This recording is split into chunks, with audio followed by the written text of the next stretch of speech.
You are now watching The Meech.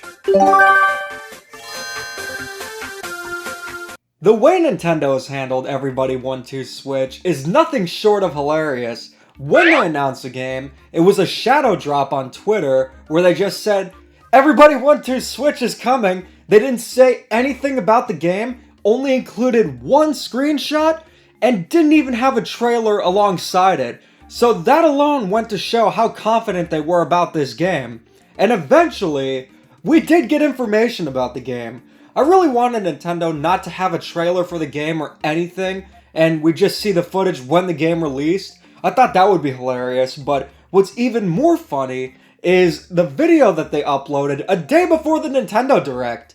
Before this Nintendo Direct, instead of including it as part of the Direct, they just decided, hey, we'll upload this video about Everybody 1-2 Switch because apparently the game wasn't good enough for a Nintendo Direct. That June 2023 Nintendo Direct was the best Nintendo Direct in a decade. But come on, you can talk about Fae Farm, but can't talk about Everybody 1-2 Switch? What made it even better is that the video that released beforehand, it wasn't a trailer. This was a video of an event that Nintendo held where they invited influencers from all over the world to this convention to play Everybody 1-2 Switch. That couldn't have been cheap. You gotta think about how expensive it would be to invite the influencers to play the game, likely paying for their accommodations and renting the amount of space for them to play this game, only to completely just hide away anything about the game. T&D and I actually did a reaction to that video, and it was truly something. But finally, on June 27th, 2023, Nintendo finally released the trailer for Everybody 1-2 Switch. And this came to my attention by a friend of mine, Pi Studios. He also made a video about Nintendo Switch Sports, which I responded to, and has since then become a friend. So, if you want anyone to thank for this video, he is the man for that. It also goes to show that you can disagree about a game and be pals. Wow, who would have thought? But anyways, what do I think about Everybody 1-2 Switch after seeing the trailer?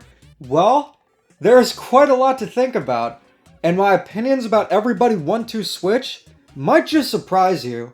Taking a look at the gameplay itself, it's very similar to that of the original 1-2 Switch. If you haven't played 1-2 Switch, it essentially was a tech showcase that showcased the capabilities of the Joy-Cons and the Switch system itself, albeit in a way that wasn't very intuitive. It's a very weird sort of game.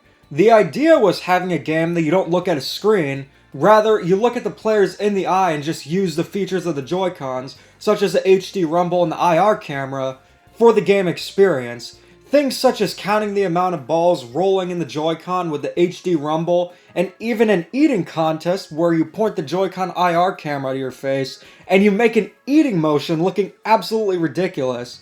But the good news is that in Everybody 1-2 Switch, it doesn't seem to be based solely around the gimmicks of the Joy-Cons and not looking at a screen, because it appears you do look at the screen for most of the games. Some examples of them included this one where you're blowing up a balloon, but try not to pop it. It actually looks pretty fun, as well as this one where you're playing as Easter bunnies out of all characters, where you're trying to bump into each other like the Teletubbies, and you know, it just looks like pretty standard stuff you'd see in a sort of party game like this.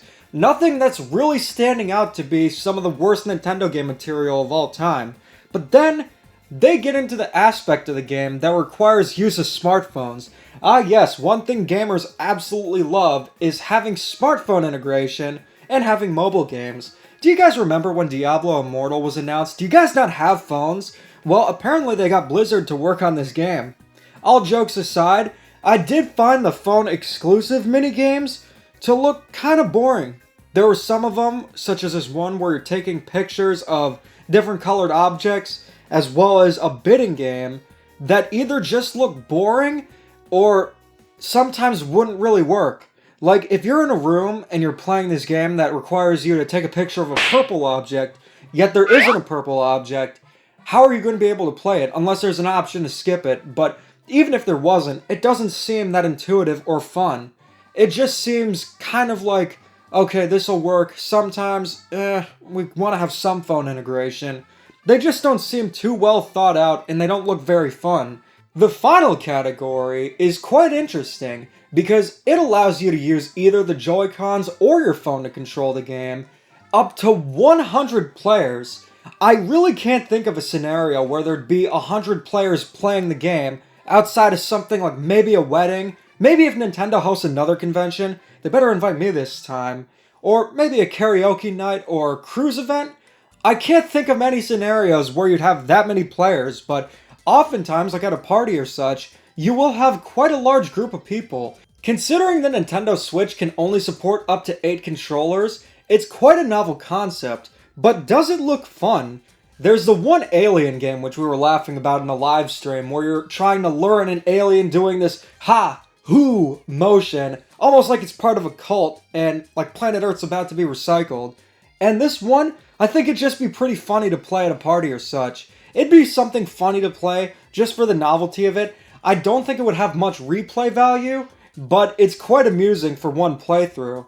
The other games include games such as Jump Rope and Musical Chairs, which initially you'd think, why not just play Jump Rope or Musical Chairs? But if you do manage to get a large group, it actually makes sense just to play it on the Switch where you don't need to set up chairs or have an insanely large jump rope to play the game. And honestly, these seem like they can be quite a bit of fun. I wouldn't say anything we've seen is amazing, but it does look like some fun can be had. Unfortunately, the trailer did not showcase much of the man himself, MC Horus, but it did finally showcase what Everybody 1-2 Switch is. So the real question is, why did Nintendo hide so much information about the game? Why did they not promote it? And is it as bad as the leaks claimed it would be? Because remember, these leaks said the game was so bad and so disliked by the playtesters and developers, it was internally known as horse crap, and it was also considered to be so bad that releasing it could potentially damage the reputation of Nintendo as a good game developer. Well, after watching the trailer and seeing it in action, I can safely say that this game will not be good, but at very best, it could be an amusing experience for a few times, maybe at a party or such, or an event like that. But at worst, it could just be boring and kind of confusing to play. Honestly, after watching the trailer, it's a harmless party game, and I don't know why it was claimed that it would be one of the worst games Nintendo has ever made. When I made the initial video about it, considering how much Nintendo hit about it, I thought, okay, there's something to be worried about. But I'm just honestly shocked about how okay the game looks. Considering the leaks said it was considered to be so bad it could potentially damage the reputation of Nintendo as a good game developer, I honestly was just curious to see what this game was going to turn out being. But after watching the trailer, at worst, this is a game that'll be released, completely forgotten about, and then covered by a Nintendo YouTuber 10 years later saying, "Nintendo games you forgot existed." If you want a game that is damaging to the reputation of Nintendo, why not take a look at the recently released Pokemon Scarlet and Violet? That game released was completely broken, has some of the most appalling graphics I've seen, and even from a design standpoint, is just broken beyond belief.